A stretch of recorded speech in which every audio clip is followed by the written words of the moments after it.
Assalamualaikum warahmatullahi wabarakatuh. Waalaikumsalam Ustaz. Warahmatullahi. Assalamualaikum. Apa khabar Ustaz? Alhamdulillah sihat. Semua sihat belakang lah. Baik, Alhamdulillah. Alhamdulillah. Alhamdulillah. Roh Rustia kita semua okey. Alhamdulillah. Alhamdulillah. Silakan. Ya, alhamdulillah. Salatu wassalamu ala Rasulillah wa ala alihi wa sahbihi ajma'in.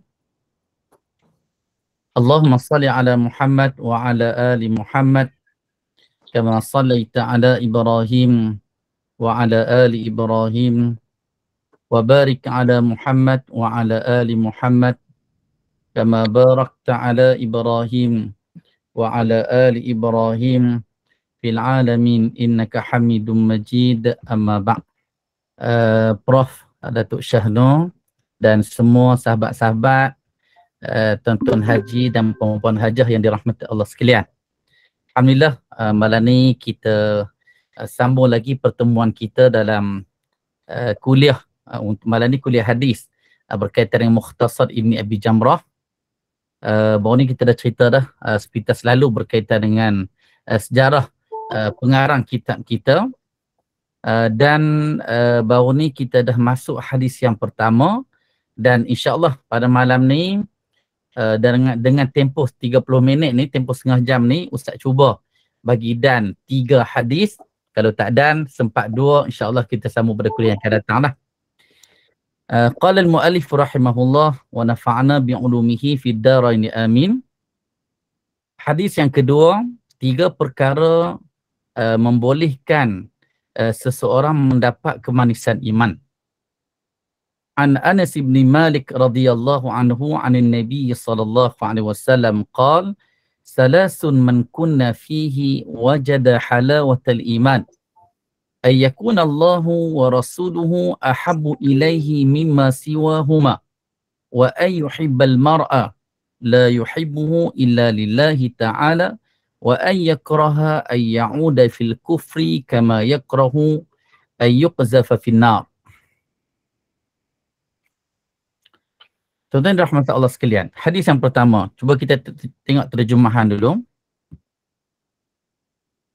Daripada Anas radhiyallahu anhu, daripada Nabi sallallahu alaihi wasallam, ia bersabda, 3 perkara, barang siapa yang ada 3 perkara itu padanya, nescaya ia mendapat akan kemanisan iman, iaitu adalah Allah dan Rasulnya terlebih kasih kepadanya daripada yang lain dari keduanya, dan bahawa ia kasih akan seseorang, tiada kasihnya itu melainkan kerana Allah Ta'ala, dan bahawa ia benci akan kembali kepada kufur sebagaimana ia benci bahawa ia akan dicampakkan ke dalam neraka. Tuan-tuan dan puan-puan dirahmati Allah sekalian, sebagaimana yang Ustaz maklum sebelum ni, Ustaz cuma baca hadis dan terjemahan. Yang ulasan tu Ustaz dah baca dah, cuma Ustaz akan ringkaskan, cuma untuk perincian apa yang menjadi keterangan kepada hadis ni yang cuba disampaikan oleh pengarang kitab kita ni. Jadi minta tuan-tuan puan-puan bacalah. Jadi Ustaz akan huraikan secara ringkas. Satu hadis tu mungkin kita ambil tempoh dalam 10 minit, 3 hadis mungkin akan makan masa 30 minit. Okey, hadis yang kedua pada malam ni, ataupun hadis yang pertama pada malam ni, berkaitan dengan 3 perkara yang membolehkan seseorang itu mendapat kemanisan iman. Apa maksud kemanisan iman? Kemanisan iman ni disebut dalam hadis ni halawatul iman. Halawah ni benda yang manis. Benda yang manis ni benda yang menarikkan kita. Maksudnya bila kita makan makanan manis, jadi manis tu dia berbeza. Kalau orang kata makan cuka, masam, orang kata amboi muka dia mencuka sungguh, kan nampak masam. Makan masin sedap, tetapi manis ni dia, bila kita makan manis, dia rasa kita rasa manis, dia menyebabkan wajah kita pun jadi manis. Jadi bagaimana Nabi nak kaitkan manis ini dengan kemanisan iman?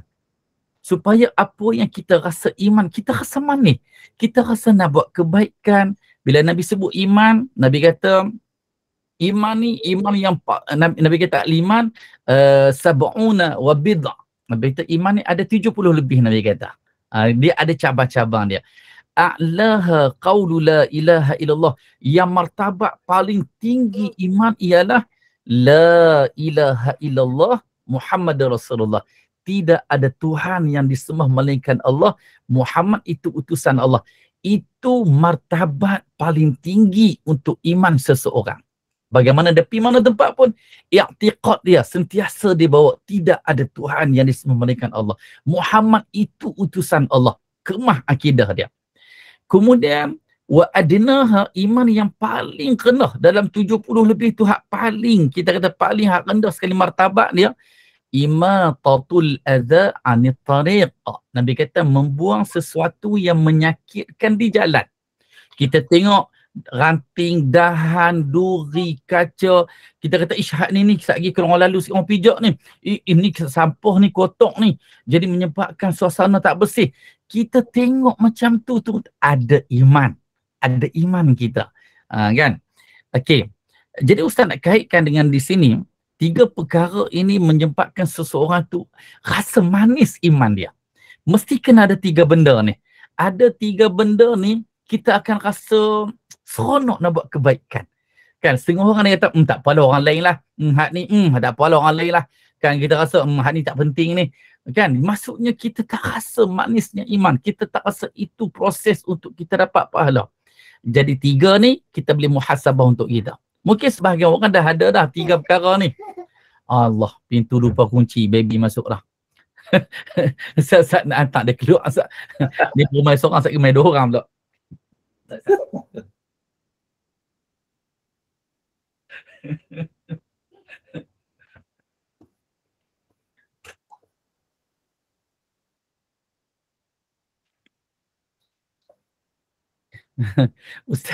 Ustaz mai rumah tok depa ni, mai rumah mak mentua kat Alok Start. Pagi esok nak bergerak pergi Kuala Lumpur. Malam esok kan ada ceramah yang Tu Haji Nordin Atok tu. Okey, tuan-tuan rahmat Allah sekalian. Okey, yang pertama Nabi kata apa? Ayyakunallahu wa rasuluhu ahabba ilaihi mimma siwahuma. Tengok, ni yang pertama, kan?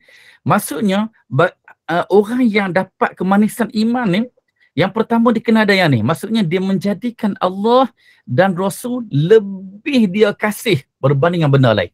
Tak ada dah benda lain. Maksudnya arah tujuan dia, yang pertama kerana Allah, yang kedua kena Rasul. Inilah martabat paling tinggi. Inilah antara prinsip yang boleh membawa kita kepada kemanisan iman.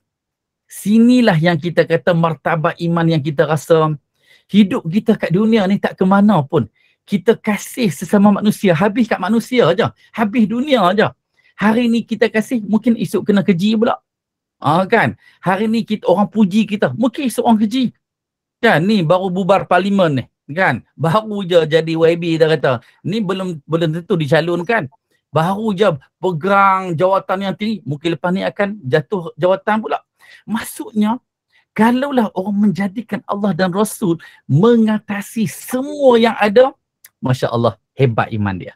Yang kedua, Nabi kata, wa ayyuhibbal mar'a la yuhibbuhu illa lillah. Masya Allah. Mungkin pertemuan kita malam ni, kalau nak kira kita tak habis lagi lah suasana kita buat haji kat Mekah, lepas tu ziarah kat Madinah.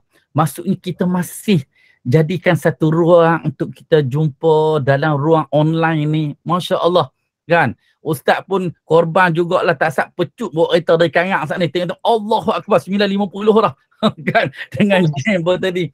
Kan? Maksudnya kita boleh jadikan satu masa. Sebab apa? Sebab kita kata kita berkasih sayang kerana Allah. Sebab kita yakin hubungan kita ni tak habis di dunia. Hubungan kita bawa ke akhirat. Kalau Ustaz rasa ilmu yang Ustaz ada, Ustaz boleh kongsi, mungkin ada sesuatu yang tak kena, mungkin kita akan ada teguran antara satu sama lain. Itu biasalah dalam proses untuk kita dapat ilmu. Yang mana yang kedua ni, kita kasih seseorang sesama kita, la yuhibbuhu illa lillah. Tidaklah kita kasih itu melainkan kerana Allah Subhanahu wa taala. Bukan ada kepentingan apa pun. Kuatlah kita kata, oh ni Ustaz malam ni peluang ni nak kempen parti mana-mana ni. Kan? Kalaulah ustaz kempen mana pun, kalau ustaz tanding dekat Kanyak, dalam 48 orang dalam ni, dalam online, tak ada seorang pun boleh undi ustaz. Kan? Tak ada kepentingan apa pun. Tapi sebab apa? Sebab kita fikir, matlamat kita, maksud kita bukan dunia semata-mata, bahkan akhirat itu yang utama untuk kita. Yang ketiga, atau kemanisan iman kita, ayyakraha ayyauda fil kufr. Kita benci, kita kembali kepada kekufuran. Sebagaimana sahabat Nabi yang asalnya kufur di Mekah, lepas tu kenal Islam, masuk Islam. Bila dah Islam tu rasa benci dengan kekufuran yang hak pegang sebelum ni. Mungkin sebahagian daripada kita, sebelum kita belajar agama dulu, ada benda syirik, ada benda khurafat, kita duk pakai tangkai, kita duk amal sihir, kita duk amal amalan-amalan yang bercanggah dengan apa yang Nabi ajak. Semua tu kita tinggalkan. Sebab apa? Sebab kita yakin yang nak bagi pahala adalah Allah Subhanahu wa Ta'ala. Bukan habib mana, bukan syekh mana, bukan tarikat mana yang nak bagi pahala kat kita. Allah Ta'ala yang akan bagi pahala kat kita. Allah hantar Nabi, Nabi lah yang tunjuk cara amalan yang betul untuk kita ikut cara Nabi SAW. Nak perincian dia, kena pi surau Haji Nordin malam esok. Kan, untuk kita bincang cinta dan ikut Nabi SAW, dan iklan lagi tu. Okey. Jadi jadikan 3 perkara ni supaya untuk kita dapat kemanisan iman. Yang pertama, kita kena jadikan Allah dan Rasul lebih kita kasih berbanding orang lain. Yang kedua, kita kasih sesama manusia. Bukan kasih ke Allah dan Muhammad sahaja. Kita boleh kasih sesama kita, sayang sesama kita, tetapi kerana Allah Subhanahu wa Ta'ala. Yang ketiga, kita benci untuk kembali kepada kekufuran. Lawan kufur adalah tauhid. Bagaimana kita tauhidkan Allah? Kan? Kita mengesahkan Allah, benda-benda yang Tuhan tak suka, benda-benda yang membawa kepada syirikan, kepada khurafat, kita benci. Sebagaimana Tuhan benci, sebagaimana Nabi benci, kita juga benci sebagaimana agama benci. 3 benda ini akan bawa kita kepada kemanisan iman. Okey. Kemudian kita pergi ke hadis yang ketiga, iaitu hadis yang kedua pada malam ni. An Ubadah ibn Samit radhiyallahu an, anna Rasulullah sallallahu alaihi wasallam qala, bay'uni ala alla tusyriku billahi syai'a wa la tasriqu wa la taznu wa la taqtulu awladakum wa la ta'tu bi buhtanin taftarunahu baina aydikum wa arjulikum wa la ta'su fi ma'rufin faman wafa minkum fa ajruhu 'ala Allah wa man asaba min dhalika syai'a fa uqiba fid dunya fa huwa kaffaratun lah wa man asaba min dhalika syai'a thumma satarahu Allah 'azza wa jal fa huwa ila Allah in syaa'a 'afa 'anhu wa in syaa'a 'aqabahu fabay'nahu 'ala dhalik. Apa makna hadis ni? Hadis ni daripada seorang sahabat yang bernama Ubadah bin Samit radhiyallahu an. Dalam kitab ni, bahagian belakang tu banyak juga nama-nama sahabat yang diceritakan secara ringkasan. Tuan-tuan ada masa, boleh buka dekat muka surat belakang-belakang tu, ada nama-nama perawi, nama-nama sahabat. Mungkin kita boleh kenal siapa Ubadah ni. Siapa Anas, hadis yang kita baca tadi, yang mana Nabi doa untuk dia, mustajab doa Nabi, umur panjang dia, anak beranak dia ramai, kan? Jadi banyak orang yang boleh mendoakan dia ketika dia berada di alam barzakh. Okey, Ubadah bin Samit radhiyallahu an menceritakan Rasulullah sallallahu alaihi wasallam bersabda, berjanji setialah kamu akan daku, bahawa janganlah kamu mempersekutukan dengan Allah akan sesuatu, dan janganlah kamu mencuri, dan janganlah kamu berzina, dan janganlah kamu membunuh anak-anak kamu, dan janganlah kamu mendatangkan dengan dusta yang kamu adakannya di antara hadapan kamu dan di belakang kamu, dan janganlah kamu menderhaka pada kebajikan. Maka barang siapa yang menyempurnakan daripada kamu, maka pahalanya atas Allah Dan barang siapa yang membuat daripada yang demikian akan sesuatu, maka diseksakan dia di dalam dunia dan siksaan itu menjadi kafarah baginya. Dan barang siapa yang membuat daripada yang demikian itu akan sesuatu, kemudian Allah menutupi akan dia, maka terhapuslah dosanya dari pandangan Allah. Jika ia kehendaki, ia memaafkan daripadanya. Dan jika ia kehendaki, ia seksa akan dia. Kemudian maka telah kami mengikat persetiaan di atas perkara yang demikian itu. Okey. Apa maksud hadis ni? Zaman awal Islam dulu, bila sahabat masuk Islam, sahabat ni akan bai'ah. Kan? Bai'ah ni maksudnya perjanjian taat setia. Sebagaimana sahabat-sahabat yang masuk Islam orang Madinah ni, depa mai ke Mekah, jumpa Nabi semasa musim haji dekat Aqabah. Masa tu Nabi di Mekah lagi. Kan dulu masa kita dekat Mina dulu, ada kita pergi ke Aqabah tu, tempat melontar jamrah Aqabah, jamrah kubra tu. Kan yang Ustaz Rodi cerita tu. Itu ada kaitan dengan 2 kali perjanjian Aqabah. Perjanjian yang pertama mai berapa orang dari Madinah. Perjanjian yang kedua mai berapa orang sahabat dari Madinah. Ikat perjanjian dengan Nabi, itu dipanggil bai'ah. Kan bai'atul Aqabah, perjanjian ikat setia Aqabah. Aqabah tu nama tempat. Kan? Ni antara apa yang dijanji oleh sahabat kepada Nabi SAW. Bai'uni. Pada Nabi kata kepada sahabat-sahabat ni, hendaklah kamu berbai'ah denganku. Ikat janji setia dengan aku. Yang pertama Nabi kata, alla tusyriku billahi syai'ah. Jangan kamu mensyirikkan Allah dengan sesuatu. Kita buat syirik ni tuan-tuan sekalian, Ustaz rasa semua daripada kita kenal syirik. Kan? Kita tahu perbezaan agama. Kan? Kita tahu kat mana kadar toleransi kita dengan agama. Kita tahu benda hak macam ni menyebabkan kita terkeluar dari Islam. Tetapi antara syirik yang bahaya yang Nabi kata, akhafu ma akhafu alaikum asyirkul asghar. Nabi kata antara perkara yang aku takut, benda yang kecil tetapi benda tu besar. Kan? Asyirkul asghar, syirik kecil. Syirik kecil ni tetapi dosa dia besar. Itu merujuk kepada riak, merujuk kepada takabur, merujuk kepada ujub, merujuk kepada sum'ah. Ada 4 perkara di sini. Bila sebut riak, kita buat sesuatu kita nak bagi orang tengok.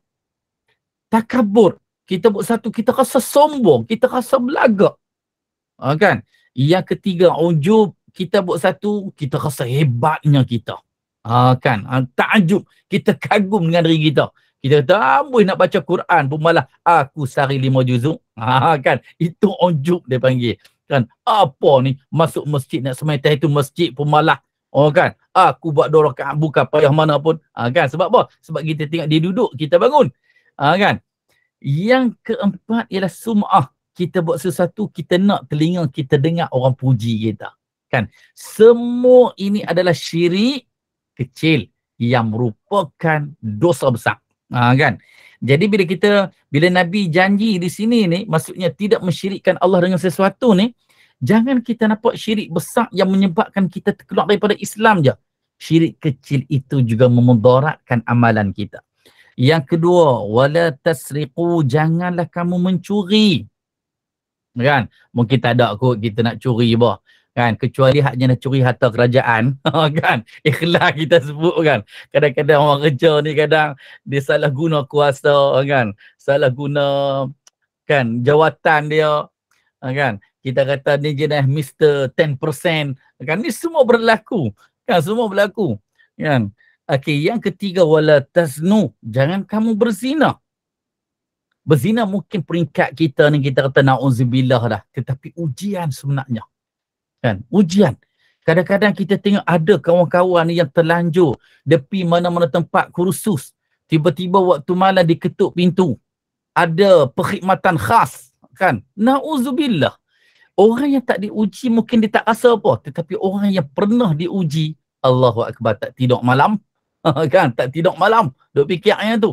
Ini semua ujian untuk kita sebenarnya. Wala taqtulu auladakum, jangan kamu bunuh anak kamu. Kan? Sebab Nabi sebut ni pada awal Islam. Ada sahabat ni, sebab apa? Sebab benda ni dah jadi sentimen kepada orang Arab ni. Kan, tak suka kepada anak perempuan, bunuh karakter anak perempuan ataupun bunuh anak perempuan tu sendiri. Apa maksud bunuh karakter? Maksudnya anak perempuan ada, tetapi seolah macam tak berguna dalam keluarga. Faham maksud Ustaz? Kan, macam kita kata orang pilihan nak pilihan raya ni lah. Dia nak bunuh, dia tak bunuh, tetapi dia bunuh karakter tu. Kan, dia bunuh peribadi tu, dia serang peribadi. Patutnya orang nak pilihan raya ni sebenarnya bawa manifesto masing-masing lah. Bukan nak serang peribadi. Kan? Jadi tuan-tuan perempuan yang dirahmati Allah sekalian, dalam ni tak ada calon kot no. Kaprah nak jadi calon kat mana? Kan? Okey.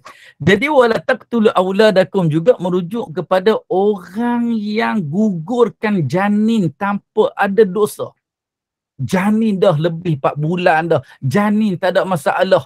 Kan buat masuk ubat keluar janin tu. Allahu Akbar. Itu juga dianggap membunuh anak. Kemudian wala ta'tu bibuhtanin taftarunahu baina aidikum wa arjulikum. Kemudian Nabi kata janganlah kamu berdusta, menipu, bawa cerita. Kan? Bawa cerita. Nipu sama juga mesti pilihan raya ni, kita nak sokong mana-mana pun jangan sokong bawa kepada neraka itu sahaja. Kan kadang-kadang orang hak menipu ni, menipu di depan, menipu di belakang, bawa cerita di depan, bawa cerita di belakang. Ini antara yang Nabi ajak para sahabat supaya ikat janji setia, jangan buat perangai macam tu. Kemudian Nabi kata wala ta'su fi ma'ruf. Jangan ta'su ni maksudnya orang yang orang yang buat maksiat dalam perkara yang baik. Tu dia. Apa maksud dia? Dalam terjemahan disebut jangan kamu berdahaka pada kebaikan. Ada apa perkara di sini? Sebagai ulama hadis kata, derhaka dalam kebajikan maksudnya benda yang baik kita tak buat. Kan?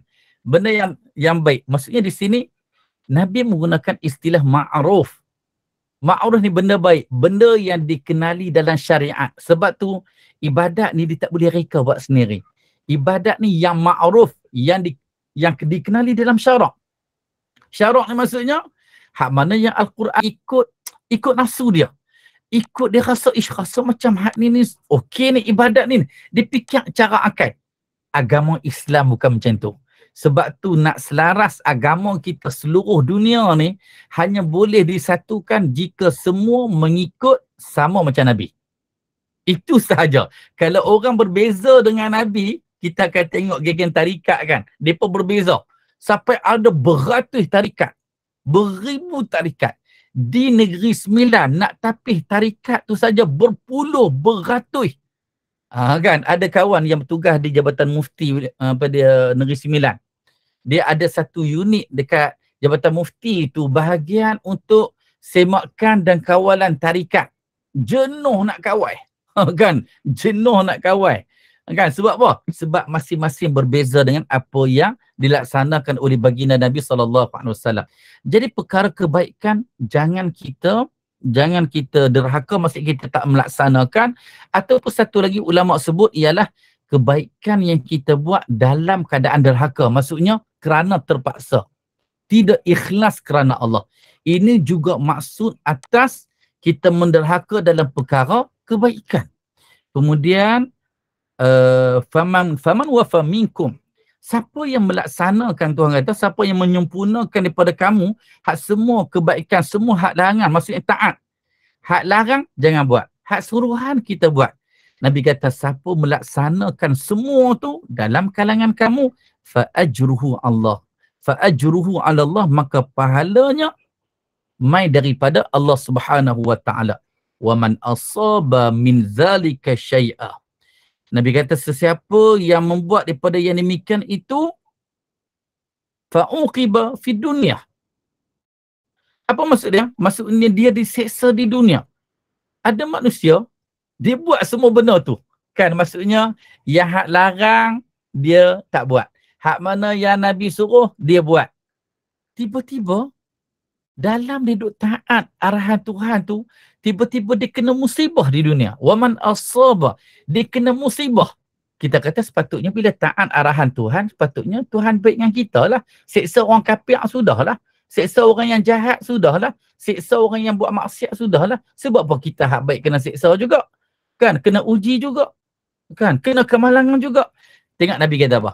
Fahuwa kafaratullah. Semua musibah itu sebagai nak kifarat dosa kita. Nak kifarat setiap benda yang tidak sempurna dalam perkara yang kita lakukan. Kan, di sebalik arahan yang kita buat, di sebalik ketaatan yang kita buat, ada ketidaksempurnaan di situ. Di situlah kadang-kadang Tuhan jadikan bila kita diuji, kita kena sakit. Kan, na'udzubillah, ada yang kena kanser, darah tinggi, kecil manis, serangan jantung, kena stroke. Macam-macam orang diuji sebenarnya. Kadang-kadang kita tengok, seronok bila orang kafir. Kan, tengok orang kafir sebab apa? Tengok mereka lah hak paling kaya, mewah-mewah pula, dah lah tu tak ada pantang larang, haram, semua halal belakang. Kan, kadang-kadang kita rasa macam cemburu pula. Tak aci yang kan. Sebenarnya aci tak aci bukan dunia sebenarnya. Aci tak aci ni akhirat tu. Kan, arak yang diharamkan di dunia, dihalalkan di akhirat. Banyak benda yang kadang-kadang Tuhan nak uji kita sebenarnya. Jadi, musibah ini Nabi kata kafaratullah. Itulah penghapusan dosa untuk kita. Tok guru saya dulu masa kat Kelantan dulu adalah mufti Kelantan sendiri. Pada Datuk Haji Hasbullah. Kebetulan anak dia pun ngaji Madinah sekarang dengan saya, Ustaz Muaiz, Abdul Muaiz. Jadi Tok Peti Hajilah ni, Datuk Haji Abdullah ni, saya ngaji dia 5 tahun lah masa saya dekat Masjid Muhammadi tu. Tuhan uji dia, kan, Tuhan uji dia, dia kena stroke. Dia koma hampir 3 tahun, 2 tahun lebih dia koma. Lepas tu baru dia meninggal. Allahu Akbar. Kan, sebenarnya Tuhan nak uji seseorang dalam tempoh koma, itulah tempoh Tuhan nak hapuskan dosa dia. Di situlah kifarah. Walaupun semua orang kata, tengok dia tu semayang, tak pernah pergi masjid pun semayang, tak tahu, dengar tak tutup aurat, dengan perangai huduhnya, mati mudah. Jangan sangka mati mudah tu tak ada dosa. Tuhan tak kifarat dosa dia masa dia hidup, tetapi dia kena seksa di akhirat. Lebih baik kita kena kifarat di dunia ni daripada kita kena seksa di akhirat nanti. Sebab itulah kifarat ini sebenarnya satu nikmat untuk umat Islam, untuk kesedaran kepada kita semasa kita hidup di dunia. Kemudian Nabi kata apa lagi? Wa man asaba min zalika syai'an. Ada orang yang buat semua demikian tu, Tuhan, kemudian Tuhan tutup dia. Ada kesalahan-kesalahan. Contoh macam inilah. Ustaz sendiri pun ada benda-benda yang aib sebenarnya. Kalaulah tuan-tuan perempuan tahu, ustaz ni amboi dapat bagus depan, pijak semut pun tak mati. Belakang tak tahu macam mana. Kalaulah Tuhan buka aib sesama kita, rasa aku malas nak dengar kuliah ustaz. Kan? Cakap kok say kan. Kan, cakap tak serupa bikin. Tetapi Tuhan tutup. Kan, Tuhan tutup supaya kita tak nampak. Kadang keaiban kita tu biar hanya Tuhan saja tahu. Dengan Tuhan saja tahu itulah. Tengok Nabi kata pasal ni. Summa satarahullah, kemudian Tuhan tutup keaiban dia, fahuwa ilallah. Terserah kepada Allah. Kan, kadang-kadang Tuhan jaga kita dekat dunia, tetapi belum tentu dunia, kita kata dunia kita selamat, orang tak tahu keaiban kita, tetapi belum tentu akhirat kita selamat. Jadi tengok sini Nabi kata apa? Insya'a afa anhu.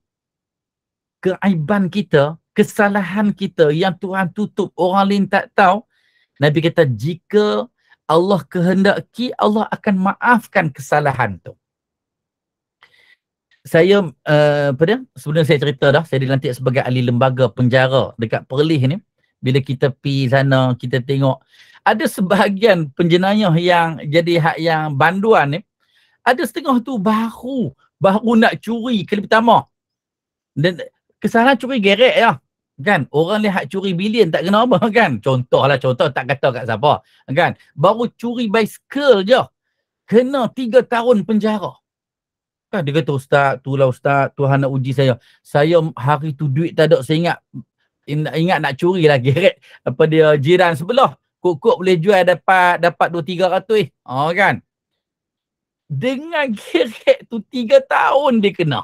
Kan, 3 tahun dah kena. Dah lah tu, baru seminggu buat kesalahan. Ada orang sampai 3 tahun baru dituduh bersalah kan. Baru kena tindakan. Jadi nak cerita di sini lah, kesalahan kita di dunia ni tuan-tuan sekalian, jika Allah tutup, tak semestinya Allah maafkan. Jika Allah kehendaki afa anhu, Tuhan maafkan. Wa in syaa aqabah. Ni kita takut ni. Jika Allah kehendaki, mungkin kita selamat. Ada orang betapa ramai penjenayah yang terselamat daripada masuk kita kata penjara. Tapi duk berkeliaran kata tepat dengan kesalahan dia bawa. Dia duk rasa orang tak tahu, dia ingat tak apa, dia selamat. Insya'a jika Allah kehendaki, aqabahu, Tuhan akan siksa dia di akhirat. Mungkin dunia dia selamat tetapi belum tentu. Kan? Belum tentu akhirat dia selamat.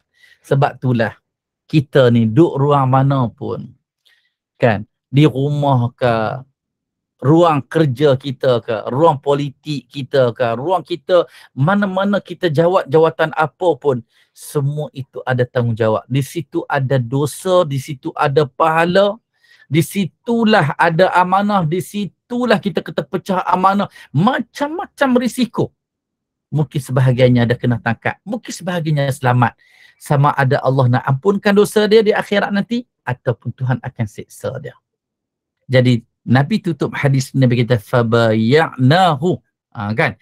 Jadi Ubadah kata, kami pun berbai'ah lah, kami pun ikat janji tak setia lah dengan baginda Nabi SAW ala zalik, sebagaimana yang disebut oleh baginda Nabi SAW.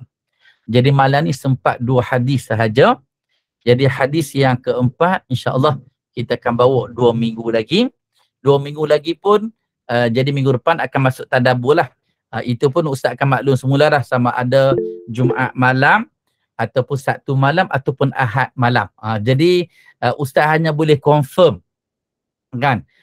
Boleh confirm tu hari Selasa dan Rabu lah. Kebetulan minggu ni sebab esok nak PKM, ada esok ada program, hari Ahad berada di Kelantan bos semua.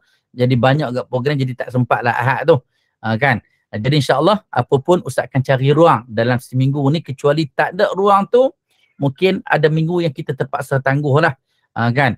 Jadi insyaAllah buat masalah ni kita boleh istiqamah lagi.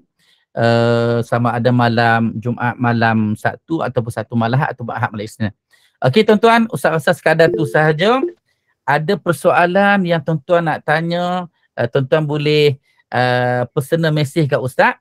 Jadi untuk ruang ni, ruang yang untuk Ustaz bahas perbahasan berkaitan dengan hadis yang kita baca dari kitab Mukhtasar Ibni Abi Jamrah ni, insya-Allah nanti kita akan sambung semula. Anak kat luar panggil lah. Okey, jadi tuan, mudah-mudahan Allah merahmati kita semua, dan mudah-mudahan secara online kelas kita ni, kita yakin malaikat sedang menaungi kita juga. Mungkin kita kata dengan malaikat ni dengan sayapnya yang besar ni, rasa setakat Malaysia ni rasa boleh lagi lah kalau dia nak lebarkan sayap dia untuk dia berdoa, kita mendapat rahmat, keredaan daripada Allah Subhanahu Wa Taala. InsyaAllah kita akan jumpa lagi. Terima kasih Prof, Tuan Tok semua, dan terima kasih sahabat-sahabat, tuan-tuan haji dan puan-puan hajah. InsyaAllah kita akan jumpa lagi. Aqulu qawli hadza wa astaghfirullahal azim li wa lakum. Wa sallallahu ala nabiyyina Muhammad wa ala alihi wa sahbihi wasallam. Wassalamualaikum warahmatullahi wabarakatuh. Siapa ada ruang insya-Allah. Terima kasih Ustaz. Terima kasih.